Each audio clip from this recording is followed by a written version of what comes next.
On a sweltering morning in Charleston, South Carolina, where the sun often rises slower than the city's conflicted heartbeat, a sharp slap echoed through the courtroom. No one expected that blow to be the catalyst for a chain reaction, one that would push two white police officers, long used to standing above the law, straight into a boundary they never imagined existed. That slap didn't just land on a quiet black woman sitting in the back row. It struck dignity. It struck arrogant power.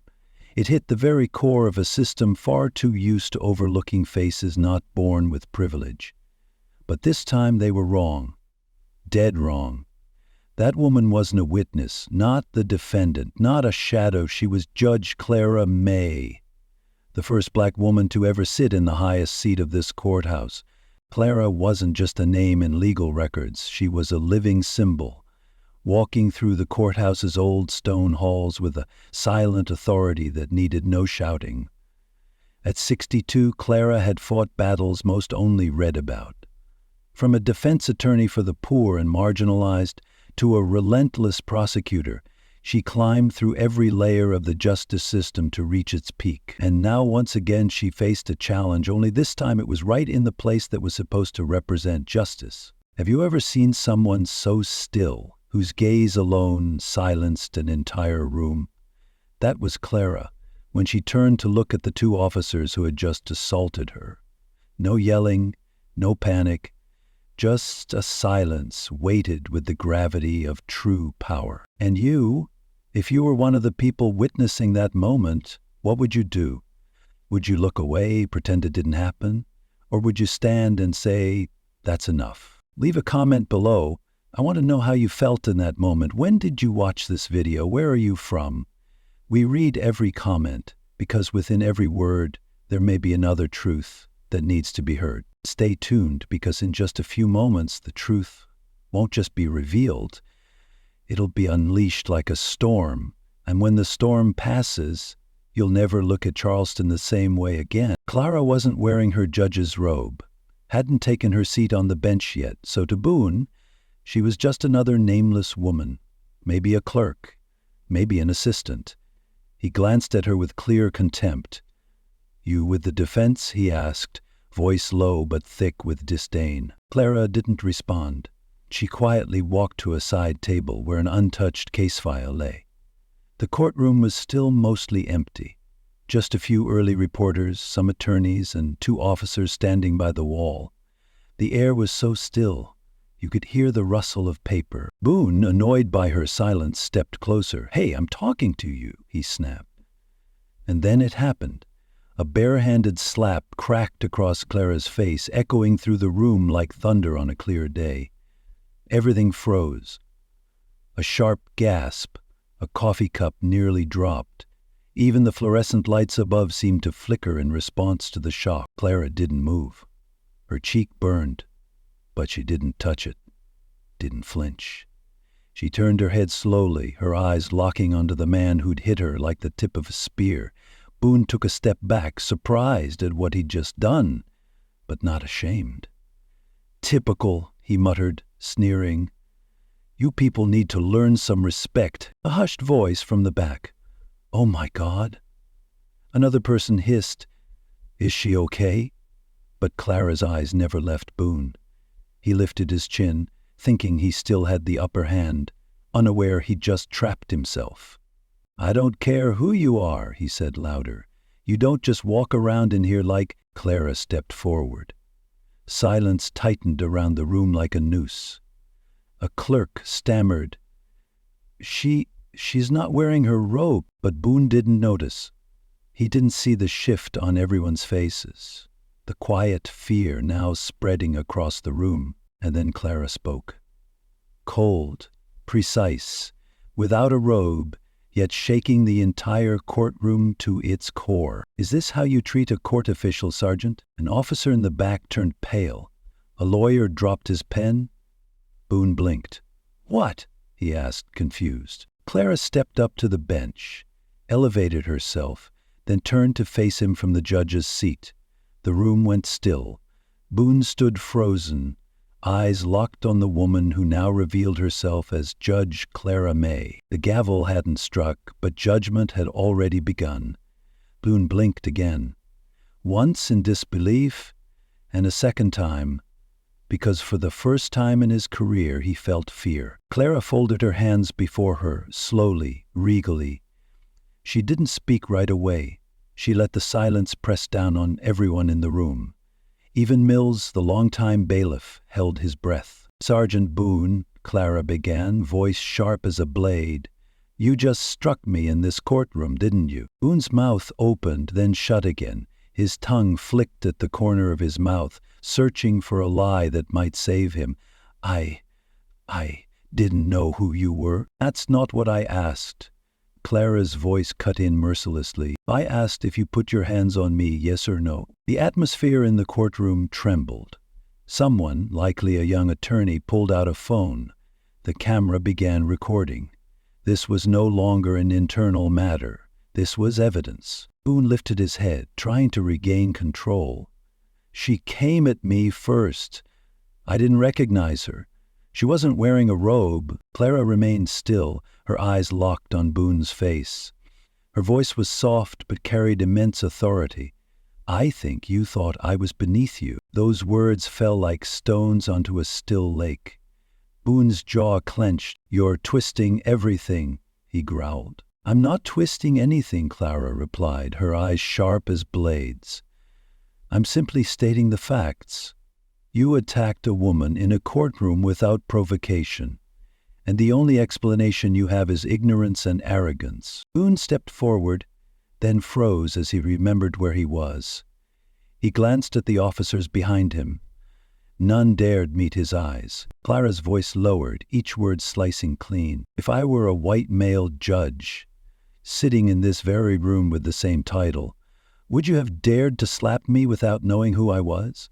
Boone didn't answer, but that silence was the loudest confession of his life. "I'll take that as a no, Sergeant," Clara said coolly. "And now you've added contempt of court to your record." "You're overreacting," Boone barked, his voice cracking. "I was just doing my job. That kid," he jabbed a finger toward the defendant, a skinny teenager trembling behind his attorney. "He's a delinquent. I caught him with spray paint." "Enough!" Clara's voice crashed like thunder. The gavel struck once, then again. "You do not get to justify assaulting a court official by blaming a minor." She turned to the clerk. "Mrs. Harper, please enter into the record. Officer Travis Boone has formally admitted in open court to physically assaulting a sitting judge without cause or provocation." Boone took a step back. Now he could feel the air shifting around him. The safety net of the Union was gone. No more nods of silent approval, no more shields to hide behind. Clara looked to the bailiff. "Officer Mills, does this courtroom have a recording system?" "Yes, ma'am," Mills answered quickly, his voice tense. "Good." Clara nodded. "Then the record will include visual evidence." Boone's eyes shot toward the ceiling corners, where the red dots of security cameras blinked silently like invisible sentinels. And that's when his expression truly changed. The anger faded. Fear took its place. I didn't mean to," he started, but Clara raised a single hand, and he fell silent. "You've had 20 years to not mean to, Boone," she said, her voice cold as ice. "I've read your file. I've seen the complaints. I've seen how they mysteriously disappeared. But today, there's a difference, Sergeant. This happened in front of witnesses, on camera, and to a judge." He opened his mouth again, but Clara didn't give him the chance. "I've spent my life watching men like you confuse brute force for law, confuse fear for order, mistake silence for agreement, but today that ends." Clara rose from the bench. The entire courtroom seemed to rise with her, swept up in a wave of invisible reverence. "By the authority vested in me as a state judge of South Carolina," she declared, "and pursuant to Title 16, Chapter 3, Section 1 of the South Carolina Code of Laws, I hereby order a judicial investigation into the criminal assault of a public official by Officer Travis Boone. If you were a witness in that room, what would you feel seeing justice finally speak at the right time, in the right place? Would you believe the law was finally moving again? Leave your thoughts below. Every voice matters. A sharp inhale echoed from the back of the courtroom, as if the entire room held its breath in unison. Clara didn't pause. She turned to Officer Mills. "Officer Mills, please detain Sergeant Boone here in the courtroom. No handcuffs necessary. He is still a sworn officer, and I expect professionalism. But he is not to leave this room." Boone's mouth dropped open, his eyes wide with disbelief. "You've got to be kidding," he choked, his chest heaving in frustrated anger. "I didn't even—" "And yet," Clara interrupted, her voice soft but sharp as surgical steel, "you somehow knew enough to strike me." Boone looked around the room, searching for an ally, someone to speak up for him. But no one did, not a glance, not a word, just silence. Thick and taut, a noose of his own making. The courtroom doors closed behind Mills with a sound like a warning shot. Mills stood near Boone, one hand resting casually near his belt. Not threatening, but clearly ready. Boone stood stiff, face flushed red with rage and humiliation, fists clenched at his sides as if trying to hold back a storm. Clara remained behind the bench. Her gaze cut through him like red-hot iron. Not a blink, not a shred of mercy, no escape. A voice rose from the gallery. "Your Honor, it was the prosecutor assigned to the vandalism case. A pale, older man whose thinning hair and drained complexion looked as if all the blood had just left his body." "Do you wish to proceed with the hearing?" he asked. Clara slowly turned her head. "I'll make that decision in a moment," she replied, "but first, I have a few words for the courtroom." She turned to face the press. "Because what just happened here is no longer a matter confined to courtroom procedure. This is a matter of law, of precedent, and of public trust." Her gaze swept across the press section. "You witness it yourselves, a police officer in uniform and on duty, assaulting the presiding judge in open court. You heard his words. You saw his demeanor. I want you to write that down, remember it. Because if the law cannot protect the very people tasked with upholding it fairly, then we are no longer a democracy. We're something far darker." The courtroom fell into total silence. Even the clack of keys stopped. And suddenly Boone let out a scornful laugh. "You're turning this into a media show, aren't you?" Clara turned back to him slowly, her gaze digging deep into whatever clarity he had left. "What do you think this is, Sergeant? A public stunt? A performance for the cameras?" He fell silent. There were no more excuses left to hide behind. Clara stepped down from the bench, the sound of her heels ticking across the floor like the countdown of a clock. "You've been shielded for too long, haven't you?" she said softly, just loud enough for nearby ears, though the microphone picked up every word. "I've seen men like you before," she continued. "Men who walk into courtrooms believing everyone is beneath them, who say, 'I didn't know,' when they really mean, 'I didn't care.'" Boone glanced toward Mills, searching for a lifeline, but the officer didn't move. "Let me tell you what's about to happen," Clara continued, her voice now not cold but final. "Like a sealed verdict. Internal Affairs is being notified. Before noon today, I will personally file a formal complaint with the Attorney General's office," Clara declared, her voice steady as forged steel. "The entire video recording of this incident will be sealed for legal investigation. However, the journalists present here today already have enough material to make this tomorrow's front-page headline." Boone's mouth fell open, grasping for a rebuttal. "You're destroying my life over a misunderstanding." "No, Sergeant," Clara replied, her voice cutting like a final judgment. "You destroyed your own career the moment your hand touched my face." The words fell like a blade, clean, sharp, and beyond dispute. Boone shifted on his feet, his eyes drifting to the teenager he had arrested, now looking back at him, not with fear as before, but with something else. Pity. It was a look Boone had seen before, on the faces of those he'd handcuffed. Right at the moment they realized freedom had slipped from their grasp. "I've served this city for 20 years, Boone shouted, this time with desperation in his voice. "I've risked my life out there. arresting real criminals, and now you're feeding me to the vultures over one mistake made in a stressful moment? Clara turned and climbed back up to the bench, each step like the punctuation of a new chapter in justice. I'm not feeding you to anyone, Sergeant, she said, her voice even. I'm turning you over to the law. For 20 years you've hidden behind a badge. Today, that badge doesn't protect you. It holds you accountable. As she sat, the judge's robe draped around her like a suit of justice-forged armor, Clara tapped the microphone, then addressed the courtroom. This court is not adjourned, she said.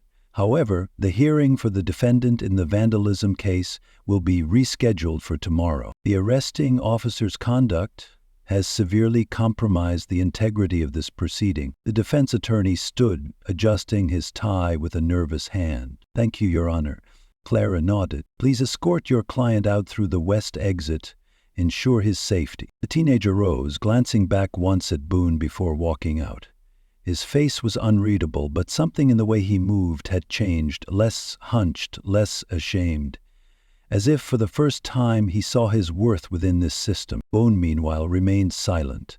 The fire in his eyes had gone out. Now they only scanned the room, searching, calculating, waiting. Clara watched him like one might watch a dangerous animal, realizing it's finally been caged. Then she leaned into the microphone again. Officer Mills, please escort Sergeant Boone to holding cell B. I will personally contact Internal Affairs and the Chief of Police. This is no longer an internal matter. This is now a criminal case. Boone didn't resist, but his jaw clenched so tight you could almost hear the muscles grind. When Mills gently touched his elbow to escort him out, Boone leaned in just enough for Clara to hear. You think you've won, don't you? Clara didn't look back. She simply whispered, I think, for once, the guilty lost. And the courtroom door closed behind him. Outside in the hallway, the air was ablaze. The news had already started spreading like wildfire. A judge assaulted by a police officer. Not just any officer. It was Travis Boone. And not just any judge. It was Clara May. When Clara stepped into her chambers, 2 voicemail messages were waiting. One from the sheriff's office, the other from a contact at Internal Affairs. But she didn't rush to play them. Instead, she calmly removed her judicial robe, her hand steady and deliberate, and hung it on the hook beside the door, like laying down a symbol after a long battle. She walked to the mirror. The red mark on her cheek had faded to a faint line, but she stared at it for a long moment, not out of pain, but to remember the feeling, to remind herself of how many had walked out of this courthouse with marks deeper than skin, marks on dignity, and never had a moment of justice like today. How many had been ignored, brushed aside, silenced? A firm knock broke her train of thought. It was Carter Lang, her personal security detail for nearly a decade. Broad-shouldered, stone-faced, loyal beyond words. He stepped inside and shut the door softly, as always, hands clasped behind his back. But Clara noticed the tension in his stance. Something was pressing in. They've taken him to holding cell B, Carter reported. Internal Affairs is dispatching 2 agents. They'll be here in about 20 minutes. Clara nodded. Thank you. Carter hesitated briefly. Judge, I heard from one of the clerks Boone's union already made a call. They're moving fast, trying to shut this down. Of course they are, Clara said, her eyes sharp as shattered glass. But it's too late. They can't bury the truth this time. She moved behind her desk, sat down, and pulled out a yellow notepad.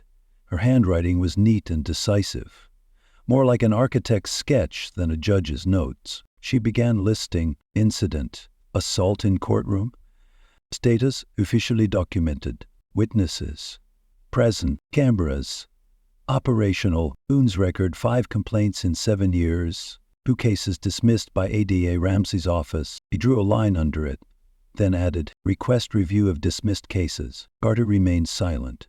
At last, Clara looked up. I want every case where Boone was the arresting officer or a witness over the last 10 years pulled and flagged. This'll be a massive workload, Carter cautioned gently. Clara narrowed her eyes. Then we start now. Carter nodded slowly and turned to leave, But as his hand touched the doorknob, Clara spoke. Her words directed not just to him, but to everyone who had ever fought silently within the system. They may think this was just a slap. He paused. They don't realize they just opened the door we've been knocking on for years. The door closed behind him. 30 minutes later, 2 internal affairs agents arrived. One was a sharp-eyed black woman named Rosalind Keene. Clara had met her before. Keene was known in the department by a single title, the Cleaner. Not because she cleaned up messes, but because she cleared out corruption. The other was a younger Latino agent with piercing eyes and an even sharper voice, Felix Reyes. The two entered like the first winds before a storm, not loud, but signaling something big was coming. They sat across from Clara at the conference table in her office. Agent Rosalind Keene opened a thick case file. The label on the front read, "Energized Boone." We've had our eye on him for a while, Keene admitted, but his record always stayed just clean enough to avoid triggering an investigation. Too many cases with conveniently missing evidence. Too many closed files no one ever followed up on. Convenient, Clara repeated, her voice rough like the word had scraped her throat. That word should be criminal. Agent Reyes leaned forward. Your courtroom surveillance system has already been synced to our central server, video and audio. We've confirmed the slap, the words, and your response. We've also logged every individual present that day. The chain of accountability is about to be tested, he added. I don't just want accountability, Clara said, her eyes blazing. I want to crack the foundation wide open. Keene paused, staring straight at her. Judge, how far are you willing to go? Clara didn't hesitate for a second. All the way. Reyes nodded slowly. Then it's probably time we showed you this. He pulled out a USB drive, plugged it into his tablet, and turned the screen toward Clara. Displayed was an internal report from 2019, an anonymous civilian complaint with deeply serious allegations.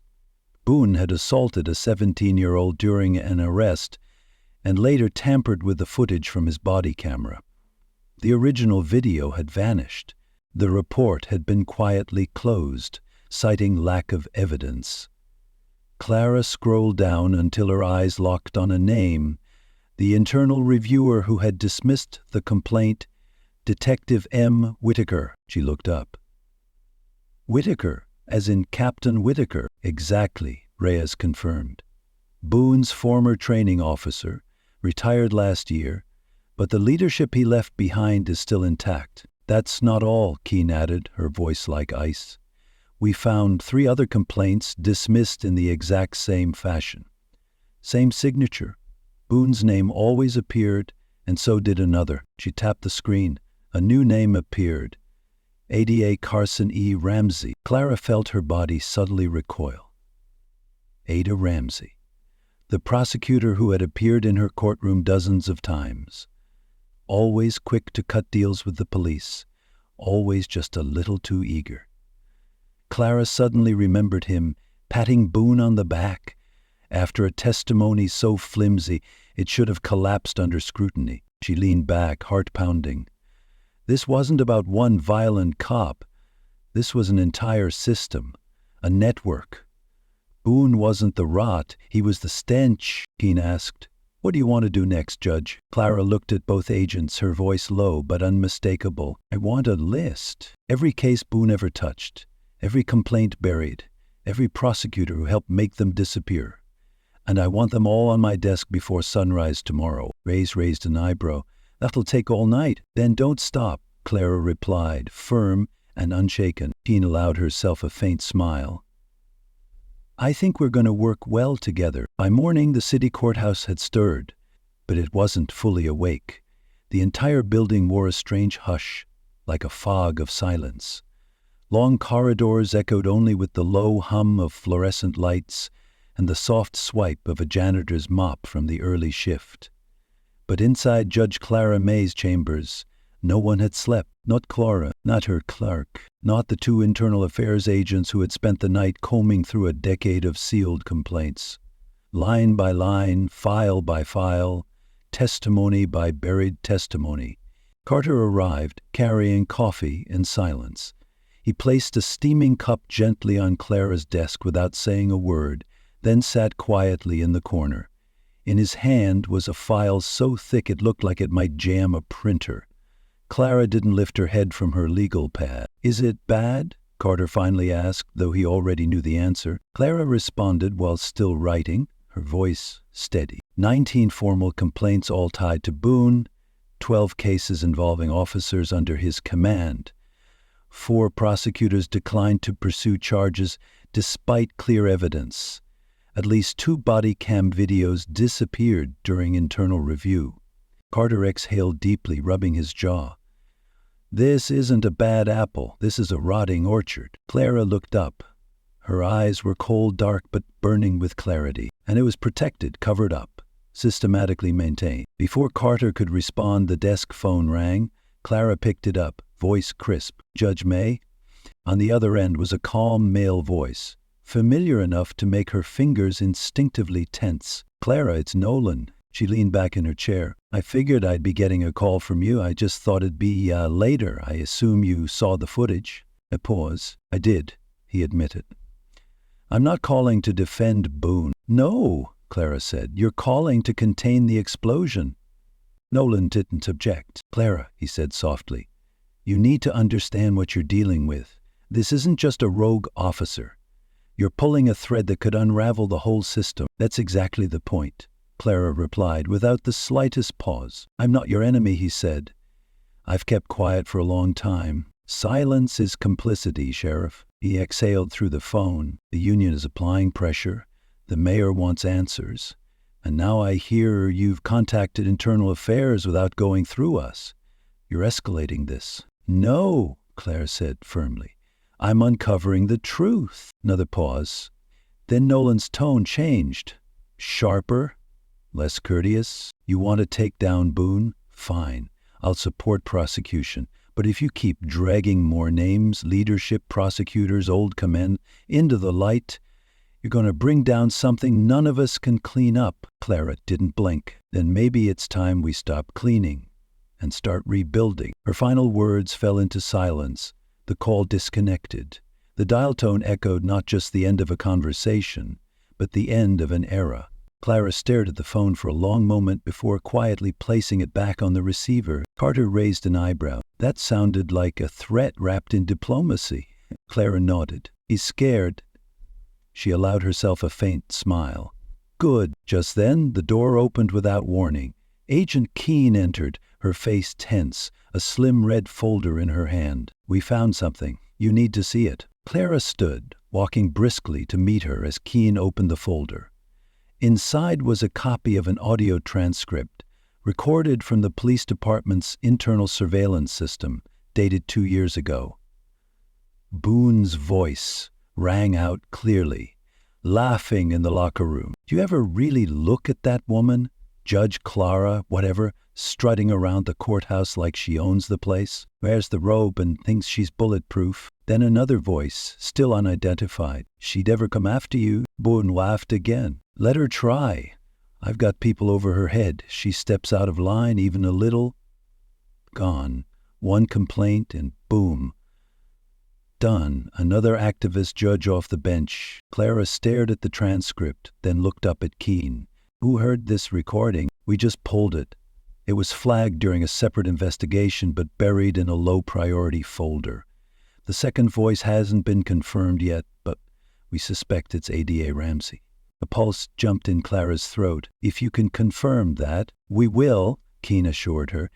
"But there's more." She pulled out another document, a list of recent internal reviews. "There was an emergency meeting at the DA's office last night. Someone's trying to wrest this case from your jurisdiction, claiming conflict of interest. They're saying you can't preside over a case in which you're the victim." Clara's jaw clenched. "You're trying to push me out?" Carter muttered a curse under his breath. Keene nodded. "If they succeed, they'll drop Boone down to a minor charge and let him retire quietly. You'll be removed, and the story rewritten as an overly emotional judge." Clara turned back to her desk. The wall clock read 7:02 a.m. The courthouse would open in less than an hour. "I want a public hearing," she declared. "I want the press there. I want it in the record that I requested recusal, not out of bias, but because I refuse to let this die in silence. Keene nodded slowly, her gaze filled with respect. You're walking into a war, Judge. Clara looked at her, eyes blazing. No, she said. I'm lighting the fuse. Outside her office, the courthouse had come alive. Phones rang nonstop. Reporters gathered like a flock, sensing a coming storm. Through a slit in the blinds, Clara spotted a black SUV parked across the street. Watching quietly, someone was coming, but they had better be ready, because if they thought they could silence Clara, they were about to hear the roar of an entire city rising from within her. At exactly 9:00 a.m., the courthouse simmered like a pressure cooker ready to blow. Reporters huddled in the hallway, clerks whispered through cracked doors, attorneys avoided eye contact. Everyone felt it. Something big was about to break. Judge Clara May stepped into the main courtroom. At her side were Officer Carter and Internal Affairs Agent Rosalind Keene. She wasn't wearing her judicial robe today, because today she wasn't presiding. Today she was fighting. The room murmured at her entrance. But within seconds, every whisper was swallowed by silence. Across the room stood Deputy District Attorney Carson Ramsey, flanked by a representative from the State Ethics Commission, a sharply dressed young white man in a tailored gray suit, his face tight as a drawn bowstring. The nameplate on his chest read, Elliot Parrish, but the chill in his eyes said something else entirely. The man they send to shut things down. Judge May, he greeted with a tight-lipped smile, we've received your request for a public hearing regarding your voluntary recusal from the case. I'm here to verify the matter and enter it into the official record. Clara replied in a firm, unwavering voice, I'm here to do exactly that, and to make sure no one distorts the narrative. They took their seats. The press gallery behind them was packed, every eye trained on the smallest of movements. I've reviewed the arguments submitted by the district attorney's office, Clara began, which cites concerns about my emotional involvement and potential bias. Due to the incident involving Officer Boot, Ramsey didn't blink. Our concerns are strictly procedural. You're the victim in a case where the accused is a law enforcement officer. Under state law, a judge may voluntarily recuse herself to preserve impartiality. I'm well aware of that statute, Clara cut in, her gaze cold as ice. And that's precisely why I'm choosing to step away from the Boone trial. Not because I am biased, but because I will not allow this case to be quietly buried. She turned toward the press, her eyes locking with those of a young black female journalist seated in the front row. I formally request that the Boone case be elevated to special oversight status, Clara declared, and I hereby petition for the appointment of an independent federal monitor to investigate the handling of all prior cases involving Officer Boone and his direct associates. A wave of whispers swept across the courtroom like a fuse catching fire. Ramsey leaned forward, voice low but clearly laced with threat. Judge, I urge caution. This is not the place for conspiracy theories, Parrish said, his tone taut as wire. I'm not theorizing, Clara replied, her voice cold and steely. I'm proving it. She handed a folder to Agent Keene, who gently placed it on the central table and opened it for the record. Inside were 3 formal complaints, 5 sealed memos, 2 missing body cam videos, and a transcript from a 2018 juvenile hearing. Each document bore the signature of Carson Ramsey. You declined to prosecute Boone in 5 separate cases, Clara said clearly, despite clear evidence of excessive force and conflicting sworn testimony. And in all of those cases, the defendants were pressured into plea deals, most of them young black men without legal representation. Ramsey's face paled, but he said nothing. Keene placed another document on the table. And this is a financial transfer receipt, Mr. Parrish, she said, her voice steady and clinical. It shows a $15,000 0-cent contribution to the State Justice Fund from an organization linked to the Charleston Police Foundation. The funds were intended for scholarship programs, but half of it was redirected to a legal defense fund, used last year to defend Officer Boone. Parrish swallowed. That's not relevant to the current ethics petition. Yes, it is, Clara replied. If it points to collusion, if public money becomes a legal shield for corrupt officers, then it's not just relevant, it's a pattern. And I'm naming it now." Then she turned and looked directly at Ramsey. "Tell me, Mr. Ramsey, who protected Boone when that body cam footage disappeared in 2019? The footage after which a teenager ended up in the hospital." Ramsey opened his mouth, then shut it again. Clara waited in silence. Keene spoke up instead. "We believe the footage wasn't lost. It was redirected." Clara raised an eyebrow. "Redirected where?" Keene slid a slip of paper across the table. "To an external server owned by a private security firm based in Atlanta. The firm holds an active contract with the office of the Charleston mayor." "And who approved that contract?" Clara asked, her eyes locked on Ramsey. He still didn't answer. Keene delivered the final blow. "He did." The room exploded. Shouts. Camera flashes. Reporters stood whispering frantically. Ramsey sprang up, his chair crashing backward. "This is character assassination." "No," Clara answered, her voice ringing like a bell. "This is exposure, and is long overdue." Parrish from the Ethics Committee also stood, visibly shaken. "I'll need time to process all of this." "You'll have time," Clara said, "but let the record reflect that I recused myself from the Boone case. Not under pressure, not out of fear, and absolutely not because I intend to remain silent." Then she turned to the press, her voice rising like the beat of a justice drum. "This city has protected an unchecked system of power for far too long. Today isn't just about a slap. It's about what happens when someone believes they can act without consequence. Because every level above them is willing to look away." She looked directly at Ramsey. "Those levels are collapsing." Ramsey left the courtroom in a haze of sweat and whispered phone calls. Parrish followed, pale as chalk. Clara turned to Keene and Carter, exhaling slowly, but the fire in her eyes made it clear this wasn't the end. It was just the beginning. "Do you think they'll come after you?" Carter asked quietly. Clara didn't hesitate. They already have." Right then her phone buzzed. A message from an unknown number. No name, no warning, no signature, just 5 words, cold as stone. "You should stop now." Clara showed the screen to Keene. Keene read it, then gave a faint, crooked smile. "Good, that means we hit a nerve." Clara looked out the courtroom window toward the rows of city buildings, offices, rooftops, places where secrets were kept and guarded by an entire system designed to stay untouched. She was no longer trying to convict a single officer. She was trying to dismantle a machine. And somewhere in that machine, someone very powerful was watching. The holding cell was colder than Boone expected.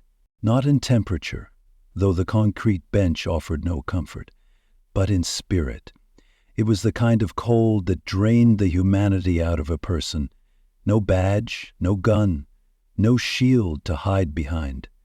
Just 4 gray walls, and the creeping awareness that the world outside had shifted. Boone sat still, staring at his hands. Hands that had once pulled a drug dealer off a porch in North Charleston, broken up fights behind warehouses, written stacks of reports, raised in sworn testimony with a voice that never wavered. Now those hands trembled. The guard outside hadn't said a word for over an hour. No nod, no smirk, no friendly glance, just a tight jaw and averted eyes. Even in here, Boone was alone. He stood up suddenly, pacing the small space like a caged animal. He had built his career believing he was untouchable, that no matter how bad things got, someone higher up would clean up behind him, and they usually did. But this time, he punched the wall. Not hard enough to break a bone, just enough to feel blood still moving through him, to remind himself he was alive, still human. The lock clicked without warning. The door creaked open.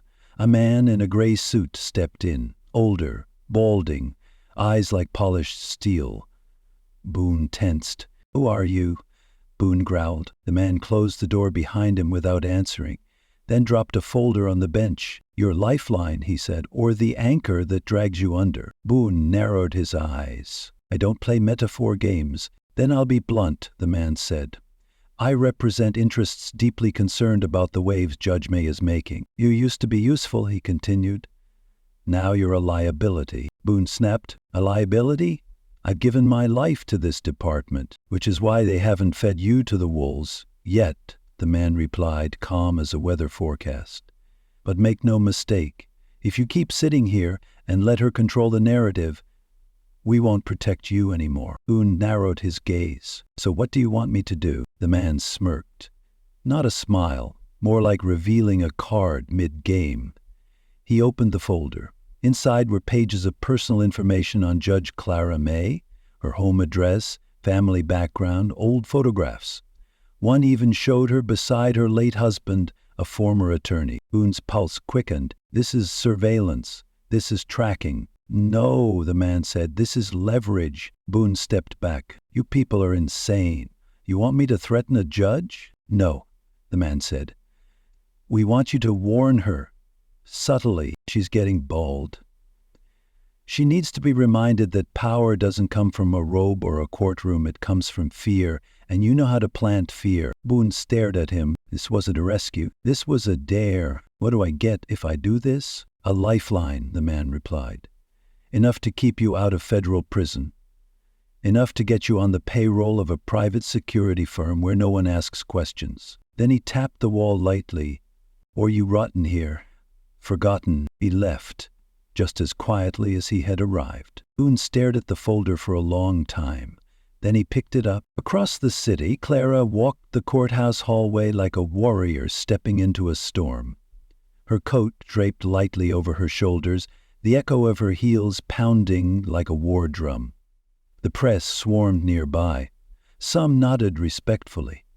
Others whispered behind phones aimed in secret. Inside her office, Carter was already waiting. "You didn't respond to my message. I needed air. You've got 6 voicemails, 3 from the mayor's office, 2 from the ethics committee, and 1 from your sister." Clara raised an eyebrow. "My sister? She saw you on TV, said you looked taller." Clara let out a thin smile, but the weight remained heavy on her shoulders. She sat at her desk and flipped through the newest file from Keene, an update on ADA Ramsey, and a redacted name linked to a suspicious private contract. Before she could process it, her phone buzzed again. A new message, unknown number, 1 line. "Nice house in Mount Pleasant. Your nephew still bikes home alone after school?" Clara froze. Her hand clenched around the phone. Her vision blurred for a moment, but the message was razor sharp. She stood, walked to the door, and locked it. Carter noticed. "What is it?" She handed him the phone. Carter read it. His eyes darkened. "Son of a—" "Don't say it," Clara cut in. She stepped to the window, staring out. Somewhere, someone was trying to remind her of the old rules, how the power game had always been played, that women like her were supposed to know their place, or be forced to regret not knowing it. Clara's fist tightened. "I need a name," she said. "Who sent that message?" Clara said, her eyes still locked on the glass. Carter nodded. "I'll find out." "And Carter—" She paused, then continued, her voice lower. "I want my nephew picked up from school, quietly, and someone I trust watching my sister's house." Carter didn't argue. He simply picked up his phone and started dialing. That night, Boone was moved, not released. Not formally transferred, just relocated. No paperwork. No explanations. He walked through the back corridors of the police department like a man smuggled across enemy lines. In his hand, a burner phone, an unregistered car key, and a name, Clara May. The same man from before appeared again, leaning into the car window. "Just a warning, clear, subtle. You're not to touch her, not to go near her. Just make her feel it." Boone started the engine. "I've spent my whole life making people feel it," he muttered, and disappeared into Charleston's night. The next morning at the courthouse, Clara received a package. No return address, no label, no description. Inside was a photo, her nephew, taken 2 days ago, walking home from school. On the back, scrawled in jagged capital letters, "Be smart." Clara stood still for a long time. Then she picked up the phone. "Get me the U.S. Marshal's office," because whoever had just knocked on her door was about to face the worst kind of reckoning. A judge who no longer played by the old rules, but one who was rewriting them. The federal courthouse in downtown Charleston stood like a fortress. Cold on the outside, sharp within, secured down to the very last bolt. That morning, Clara May sat across from 3 U.S. Marshals and 2 representatives from the Department of Justice. In front of them lay open files and ready pens. She slid the photo across the table. "My nephew," she said calmly, "photographed 2 days ago without his knowledge. Delivered to me this morning in an unmarked envelope." One of the marshals, a tall, silver-maned man named Mercer, looked at the photo without flinching. "Are you certain it's Boone?" Clara's voice was steady. "I'm certain the person behind this is acting in his interest. Boone doesn't send messages like this unless someone gives him the green light." "What exactly do you want from us, Judge?" one of the agents asked cautiously. Clara leaned forward, hands clasped. "I want my entire family under full protective custody. I want Boone in federal custody before the day is over, and I want an emergency federal order to freeze all cases involving his testimony until a full independent review is conducted." Justice Department Representative Frances Kwan, a composed woman, raised an eyebrow. "Will destabilize Charleston's judicial infrastructure for months." Clara met her gaze without blinking, then let it shake. No one disagreed. Within the hour, a U.S. Marshals task force was dispatched to Boone's last known location. Meanwhile, Clara returned to the courthouse, not as a judge behind the bench, but as a storm walking the dust-lined halls of power. Outside the county records room, she met Agent Keene. "We traced the burner phone," Keene said, handing her a new file. "Boone used it twice last night. One call to a number registered to a front company in Atlanta. That company shares an office with a lobbying group directly tied to the mayor's re-election campaign." Clara exhaled, her face hardening. "So the rot runs deeper than the courts." Keene nodded slowly. "Much deeper." Clara's voice lowered. "You mentioned this company had been flagged before." "Yes, once during a corruption probe 3 years ago. Never brought to court. And again," Keene paused, "6 weeks ago, in a financial audit request submitted by a local journalist." Clara narrowed her eyes. "Julia Spence. She disappeared 2 days later, found in her car, ruled as an overdose." "And," Clara said, her voice tightening, "did she have a history of drug use?" "No, she had a history of exposing corrupt officials." Clara stood still, her eyes cutting down the hallway like a blade. The anger inside her wasn't the kind that screams. It was the kind that builds blueprints. "Find me everything she was working on, every source, every document. If there's a thread she was pulling, we'll rip out the whole damn wall." Keene hesitated. "Judge, this could go far beyond Boone." Clara turned back to her, her voice low but unwavering. "That's what I'm counting on." Across town, Boone clutched the steering wheel of the borrowed sedan like it was the last thing he could control. He hadn't eaten, he hadn't slept. His phone buzzed endlessly with calls from unknown numbers, each one an order, a threat, a warning. The same people who once supported him, now turning their backs. He thought the photo would scare Clara, remind her she didn't belong on this battlefield. Instead, he'd awakened a beast. Now he was the one being hunted. He pulled into a downtown parking garage.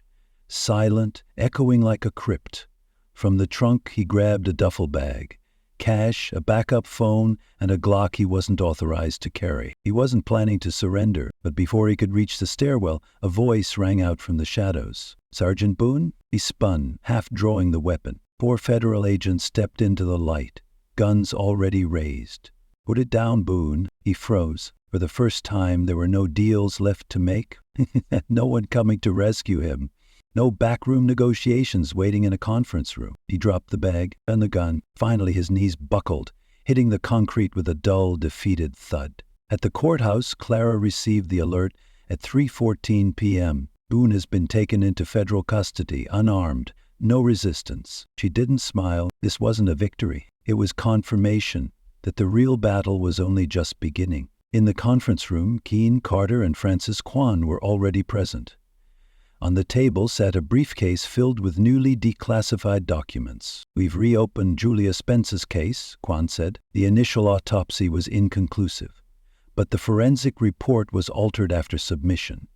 Whoever did it used a personal account that no longer exists in the system. Clara's voice dropped to a whisper. Someone's erasing the truth like pencil marks. Not anymore, Quen replied. We've formed a joint task force.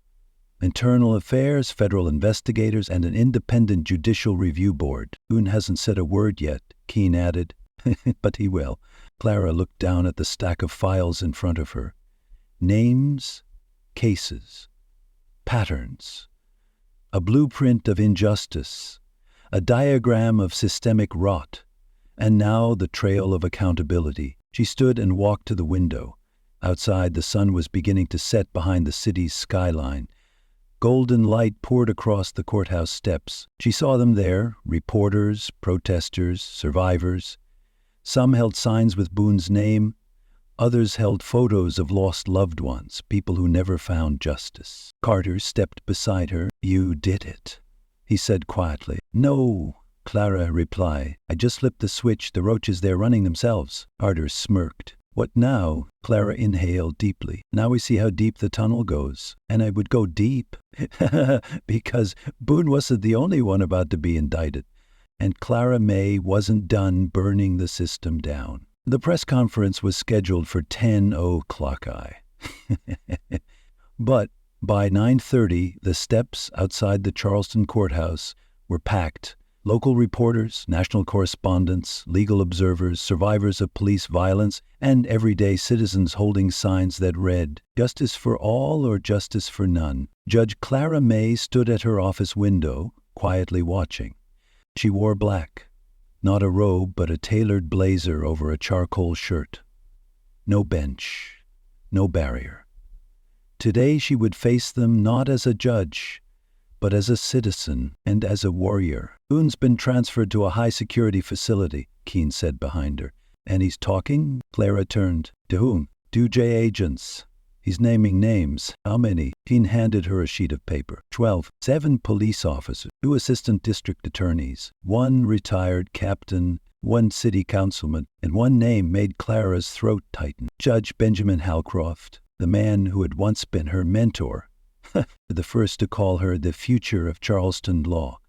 Clara stared at the name like it had been burned into the table, and focusing. No, she whispered.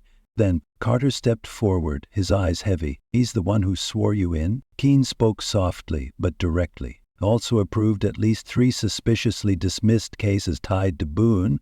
One of them was a civil rights suit that disappeared before trial. Clara's hand clenched into a fist. This isn't just about dirty cops anymore, she said. It's the system itself, judicial, political, generations deep. Keene nodded. A network that survives by feeding on silence. Then we make noise, Clara said. Starting now, outside, the crowd fell silent as Clara stepped up to the podium. Flashbulbs fired like lightning. She looked out at the city. Not just with resolve, but with sorrow. The reason I became a judge, she began, was because I believed in the promise of justice. But that promise means nothing if it isn't kept. Today I'm not standing here just as a member of the court, Clara said. I'm standing as a witness to what has been broken and to what must be rebuilt. She paused, lifting the folder in her hand under the gaze of hundreds watching. This document, she continued, her voice ringing clear, contains the names of 12 individuals who over the past decade colluded to protect personal power while using their positions to trample justice. Some are police officers, some are attorneys, and one of them is a sitting judge. A wave of shock rippled through the crowd. Camera shutters clicked non-stop, hands shot up. Clara's voice sharpened like a blade. I have submitted this list to federal investigators. I won't read their names aloud, not because I fear the consequences, but because I still believe in due process, something many of them denied their victims. She took a breath. We are not here just because of a slap, she said. We are here because that slap exposed a system built on fear, silence, and loyalty to everything but the truth. From the back of the crowd, a voice rang out. We believe you, Judge May. Applause followed. Hesitant at first, then spreading like wildfire. Carter stood to Clara's left, expression calm but eyes burning with pride. Keene wove closer to the crowd, her gaze scanning rooftops. Because now that the list was public, Clara wasn't just a whistleblower, she was a target. And someone was already aiming. That evening, as the courthouse emptied, Clara returned to her office, exhausted, but still burning inside. The phone rang, a voicemail from a blocked number. She hit play. "Clara," a voice said. A voice she hadn't heard in years. Smooth, precise, and sharp as a scalpel. It was Judge Benjamin Halcroft. "I'm guessing by now you've seen my name on the list, and I'm guessing you feel betrayed. But before you commit yourself to tearing down everything we've built, understand this.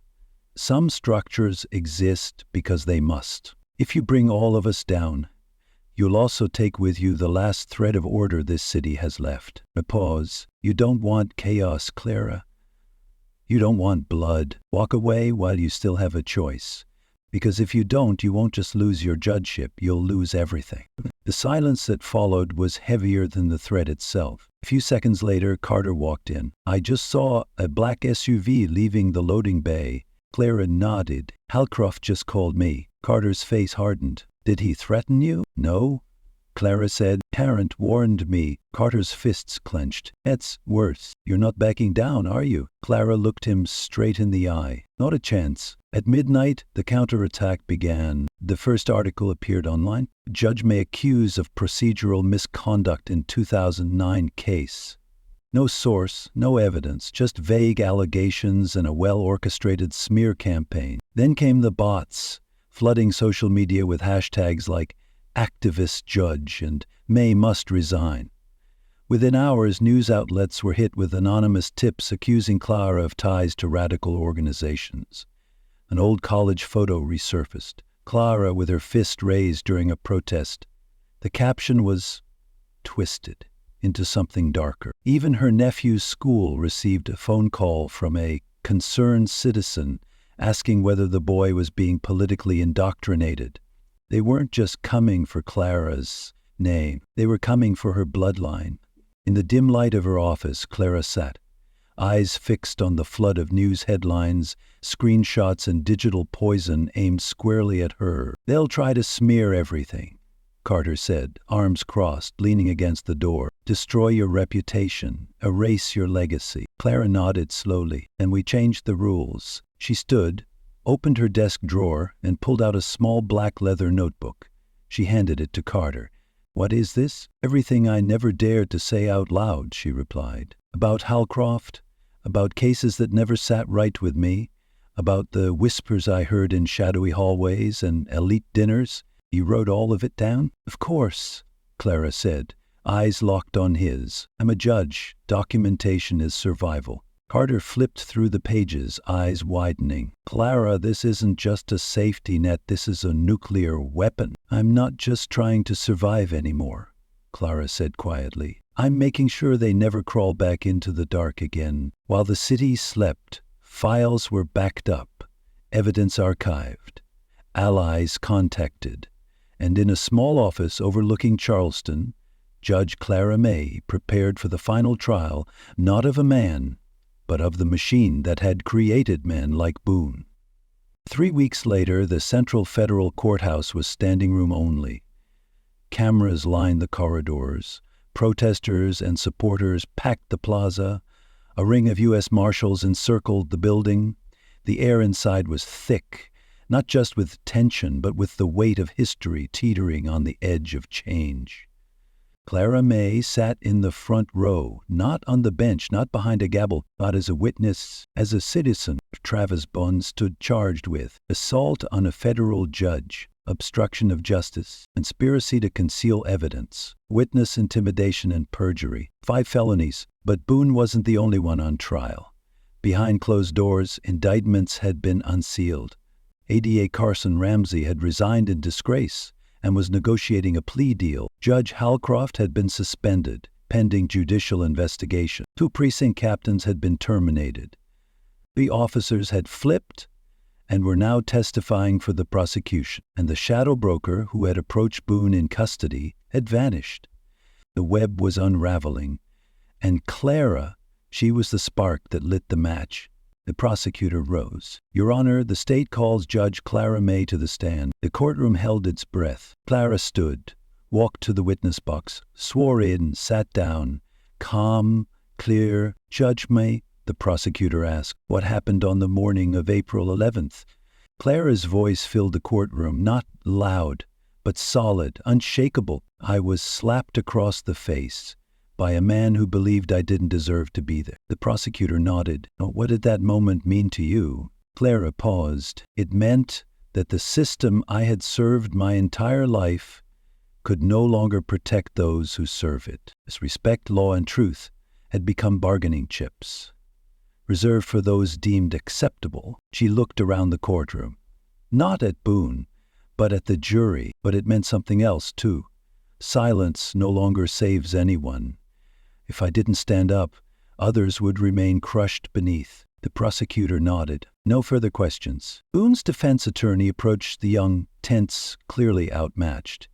He awkwardly began the cross-examination. Judge May, he asked, do you consider yourself above the law? Clara looked at him like a teacher fielding a question from a student who just asked why the sky was blue. No, she said, voice steady. I consider myself beneath the law, like everyone else.